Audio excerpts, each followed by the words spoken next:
It's the summer of 1942, near Stalingrad. Soviet forces are in retreat.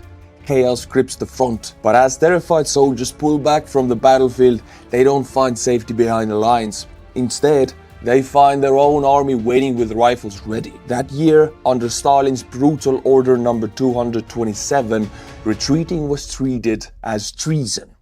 Barrier troops, often from the NKVD, the Soviet Union's internal security and secret police, were ordered to shoot any soldiers fleeing without permission. In just 2 months, more than 15,000 Soviet troops were detained for retreating. Hundreds were executed and thousands more were sent to penal battalions, units assigned to the most dangerous missions with little chance of survival. That was then. Today, Russia presents its military as modern, disciplined and precise. Military parades move in perfect formation through Red Square. Advanced missiles, sleek drones and polished uniforms create the image of an unstoppable force. The Soviet Union is gone, and the Russian army has come a long way. Or has it? Because once we look towards Ukraine, that image begins to crack. A different kind of army takes shape. One governed by fear, control, and silent disposability. On paper, the Russian military looks orderly. Ranks, commands, clear chains of responsibility, a top-down system where everyone knows their place. But peel back that image and a different structure appears. One not defined by doctrine but by fear, improvisation, and silent calculations about who gets to live another day. There are two chains of command. The official one and the one that actually matters. The real hierarchy isn't written anywhere, but every soldier learns it fast. At the top are elite formations like VDV or Spetsnaz, units with political ties, combat prestige, and access to the best equipment. They rotate more frequently, typically avoid the ugliest assignments, and are usually shielded from blame when things go wrong. And they do go wrong. Just beneath them, primarily, are forces like Rosgvardia and Kadyrovites, positioned not as frontline troops but as internal enforcers, though reports sometimes place them in combat roles too. Don't let yourself to be fooled, they do not usually take part in combat. They act as modern-day barrier unit posted behind regular soldiers to maintain discipline. Their primary mission isn't usually to fight the enemy, it's to keep their own side in line. If someone tries to fall back, they are the ones waiting with rifles. It's a quiet resurrection of Stalin's old logic. Better to fear your own side than the enemy. This environment produces its own bitter vocabulary. Soldiers call these internal enforcers camel troops. This term is layered with sarcasm and despair. Near the front, it refers to unarmed men sent under fire to carry ammo and gear like beasts of burden, walking targets. Further back, the same phrase mocks units like Rosgvardia, seen as carrying only the burden of enforcement while avoiding combat themselves. Those who refuse orders or show signs of cracking are called refuseniks, a borrowed term now repurposed for menace. For many, earning that label means being pulled from your unit and thrown somewhere far worse. Below that middle tier are the bulk forces, mobilized reservists and conscripts. Many were rushed in with minimal training. Some are in their 40s or 50s. They serve long, grinding rotations with little clarity, caught between an indifferent command and the constant threats of punishment. And the absolute bottom are the expendables. Convicts pulled from prisons, soldiers facing punishments, penal units like Storm Z. These aren't tactical assets. They're tools for absorbing casualties. Sent forward with broken gear, vague orders, and almost no chance of survival. Their mission isn't victory. It's to make movement happen, to occupy ground, to bleed first. In this system, the punishment starts long before the bullet hits. And it's not just for breaking rules, it's for breaking the rhythm, for disrupting the grim, relentless forward motion demanded by the command. Soldiers can be punished for refusing orders, for complaining, for retreating, or simply for being in the wrong unit in the wrong time. The label refusenik isn't earned only through outright defiance. Hesitation, exhaustion, or even misplaced questions can mark you. Some are located in the basements near the front, Others are sent to dig trenches under fire, unprotected targets. The worst are reassigned, not to rest, but to storm Z units. That's not a second chance. It's a death sentence in uniform, a deliberate descent into the expendable tier. Reports from the field tell of soldiers kept in pits, literal holes in the ground. Others are beaten by their own commanders, with punishment delivered on the spot. Some are thrown back into battle without weapons, not as fighters, but as walking examples. A message to the others: this is the cost of stepping out of line. This isn't about traditional military discipline, it's about raw fear, keeping soldiers terrified of their own chain of command, and you keep them moving forward even into the meat grinder. The threat is constant, the enforcement is brutal. Formal charges are rare, why bother with court-martials? Many punishments are off the books, no trial, no paperwork, just a swift decision from someone higher up the unofficial chain. It's efficient, deniable. Russia's laws on desertion and disobedience have gotten significantly harsher since the invasion began. New amendments allow up to 10 years in prison for unauthorized retreat or surrender. Yet these laws often feel distant. Few offenders make it to prison.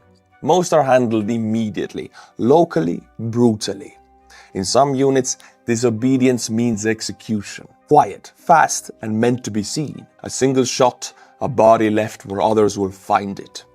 In others, the punishment is more subtle. A slow erosion of hope, food withheld, medical care deliberately delayed, a sudden demotion that lands you one step closer to the next disposable wave sent into the minefields. This breeds a suffocating culture of silence. Soldiers don't ask questions. They don't report abuses. They watch. They wait.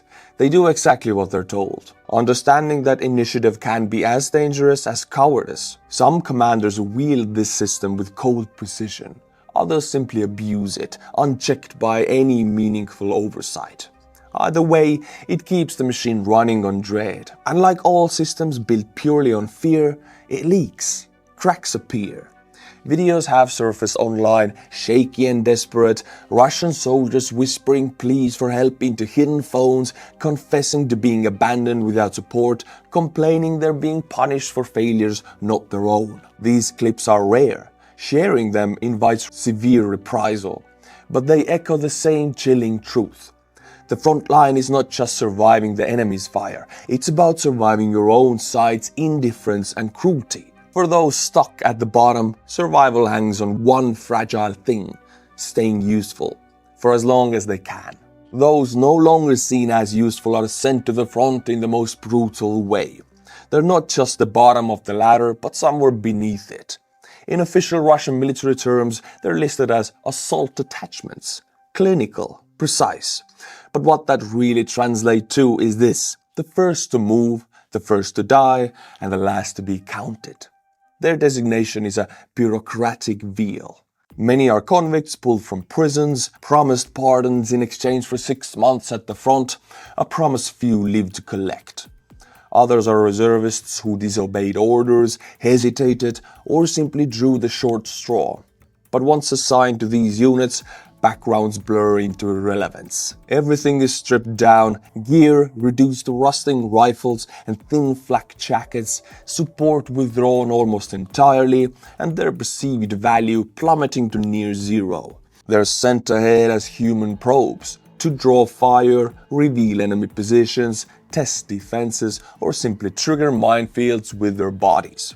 Some aren't told the mission's objective. Others are deliberately lied to, fed stories of imminent breakthroughs or vital targets to justify the charge forward. Often, there's no medical team waiting, no preparatory artillery barrage softening the objective, no coherent plan of extraction, or what happens if, by some miracle, they reach the target. It's movement for movement's sake, fueled by desperation and threat. A handful might be rotated back after a few days of sheer luck, shattered and awaiting the next wave. Most are simply replaced, fast. The pipeline from prisons and punishment battalions keeps flowing. Reports from Ukrainian forces recovering Russian dead in these sectors paint a stark picture. Documents found on bodies frequently lack unit insignia or personal identifiers, often just a number, scrawled on a tag. These men operate on brutally short lifespans measured in days, sometimes mere hours. Soldiers grimly nickname them the disposable wave or zero-line infantry, the point where survival probability hits zero. In the rare, shaky footage emerging online where some of them speak, their themes are constant: running out of ammo minutes into assault, commanders vanishing from rear observation posts, being sent forward with broken radios, no maps, and no link to support. Others captured on film are silent. You hear only the wind, the distant crump of shells, perhaps a muttered prayer, then static. For commanders higher up, these units offer a grim, low-cost tactical solution. They make a sector look active, forcing the enemy to expend ammunition and reveal positions. They maintain pressure along the front. Crucially, they spare the better equipped, more politically connected units behind them from immediate slaughter. For the men actually inside these units, reality is stripped to its bones. There's no grand talk of objectives or winning the war. Only raw, immediate distance. Get across that open field. Get to that first trench line. Get to the next body ahead of you. Survive the next 5 minutes. These men aren't expected to hold positions or achieve decisive breakthroughs. They're expected only to keep moving forward until they physically cannot. And when it ends quietly. No official announcements, no posthumous medals, sometimes not even a call to the family back home to confirm the inevitable. Because for the system, the expendables aren't just wearing cheaper gear. They are cheaper by design. Every element, from recruitment to replacement, reflects a calculated economy of human life. This economy of expendability extends to cold, harsh cash. Behind every order to advance, there's a number, a price tag attached to suffering and survival. Russian soldiers receive a modest base salary, but the real lure, especially for the desperate, lies in bonuses.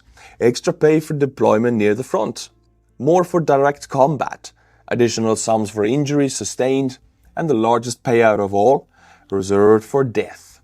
Officially, families of fallen soldiers can't receive millions of rubles. The exact amount fluctuates. Some units promise sums of reaching 12 to 14 million rubles, or roughly $130,000 to $150,000, depending on unstable exchange rates. But that mountain of rubles only materializes if everything is meticulously in order. And that's where the promise crumbles. For elite units like VDV or Spetsnaz, payments usually arrive. For those at the bottom, especially in Storm Z, or recruited directly from prisons, uncertainty reigns. Many aren't formally registered as combat personnel. Others vanish from the records, listed simply as missing, a bureaucratic black hole. In these cases, families receive nothing or face months, even years, battling a labyrinth-like bureaucracy, often in fearful silence. One analysis suggested only a fraction of families from penal units ever see the promised millions. Injured soldiers face a parallel struggle. Compensation hinges on proving the injury occurred in combat. Some are told their wounds don't qualify. Others face pressure from commanders not to report their injuries at all, preserving unit statistics at the cost of soldiers' future. For convict fighters, the rules seem deliberately fluid. One day they're promised bonuses and pardons, the next, the deal evaporates. Payment is denied because their recruitment lacked proper documentation or their status wasn't official. This pervasive uncertainty isn't a glitch in the system. It is the system. The military dangles high pay, which is particularly effective among the poor, the isolated, and the imprisoned, in order to fill its ranks. But once those men are consumed, the cost of fulfilling the financial promise becomes an obstacle to be circumvented. The human cost is profound.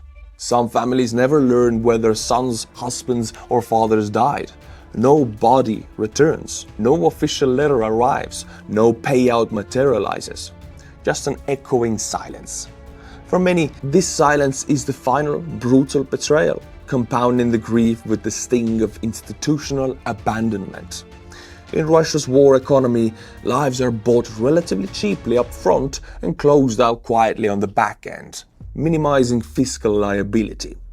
Estimates suggest tens of thousands of recruited from prisons alone have cycled through this grim machinery since 2022. But while the state saves money by withholding the payments, someone else profits. Military contracts balloon, private logistics firms charge premium rates, equipment suppliers benefit from constant demand, often for substandard gear.